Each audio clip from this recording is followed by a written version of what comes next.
Mankading, aka running out the non-striker in cricket, has always been seen as something kind of controversial and against the spirit of the game. And while I don't necessarily agree with that viewpoint, I do think it's quite annoying, and really I'd want to see something change to get rid of this problem as I see it as a problem.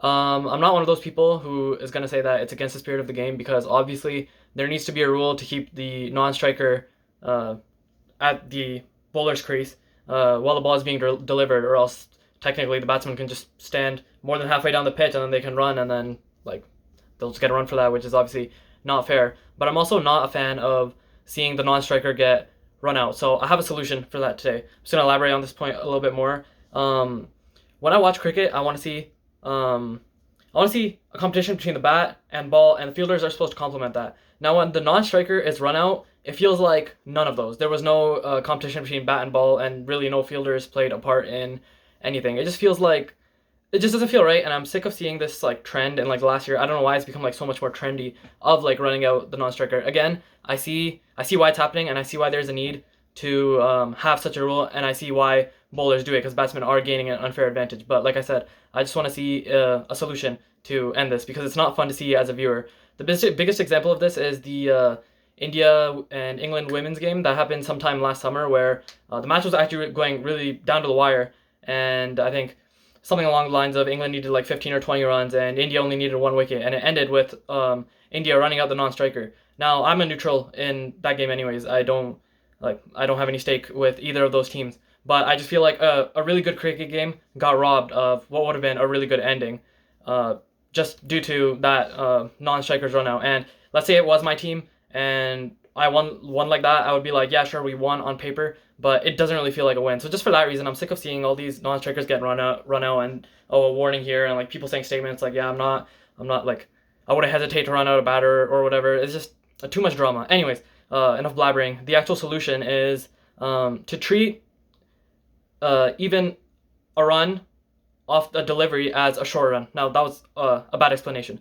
but essentially what would happen is that the non-striker would have to be in the crease, or at least have their bat in the crease, so the bat, while they're holding it, basically be in the crease while the ball is being delivered. If they're not, then that run will be counted as a short run. The batsman can't get run out. You can't run out the non-striker, as currently happens in a Mankad or running out the non-striker. You can't run them out, but whatever run they scored if they weren't in the crease is not going to count. And honestly, that's just the simplest solution. I think such a solution will alleviate sort of both sides of the sort of problem.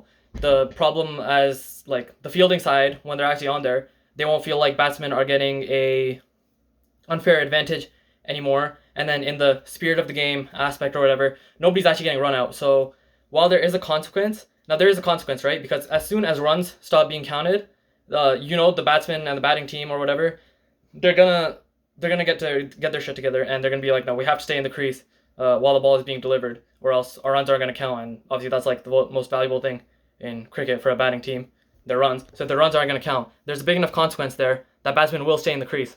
But again, you alleviate the concerns of the bowling team by making sure that the batsmen stay in the crease, and also any controversy through people being run out. Nobody's going to be run out. Now, obviously, when you think of like any rule, you have to think of, okay, what are potential ways it could be abused?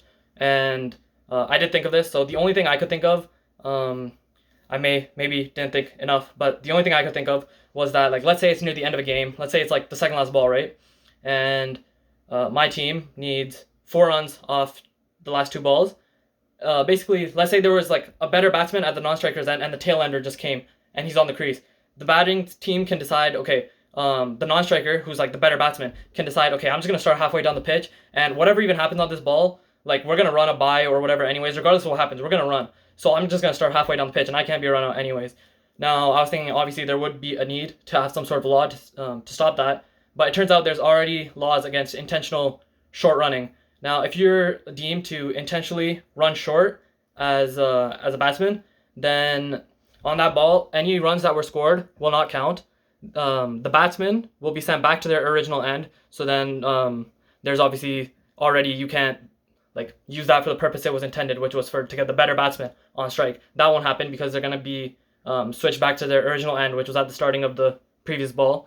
And then The last consequence is actually that the fielding team, the fielding team is awarded 5 penalty runs. So in that situation, you just make your target 5 runs higher anyway. So that wouldn't happen. The only other thing I thought about was maybe like it would be a bit annoying in terms of implementation to basically make sure that, okay, how will the umpire be able to tell that the batsman was actually in the crease when the ball was being delivered? Because I don't know, a lot of times we already argue that like umpires are kind of overburdened, but honestly, that's kind of a moot point, because in today's day and age, when the third umpire is already checking the no ball in like most international matches, they can also just check if the batsman had their back grounded at the time the ball was being delivered, when the ball was being let go of the bowler's hand, as well. So that's not really an issue. So let me know in the comments if you like my solution to a problem that's not really a problem, but it is still annoying to watch as a spectator, and obviously it causes controversy and whatever. I just don't want to see it anymore. It's annoying. So yeah, let me know if you like my suggestion, and let me know if there were any like holes in my suggestion that maybe I didn't think of. But anyways, I think this is a really good solution to the problem, and I don't think so, but I hope ICC will watch this video and listen to me. Anyways, thanks for watching. Bye.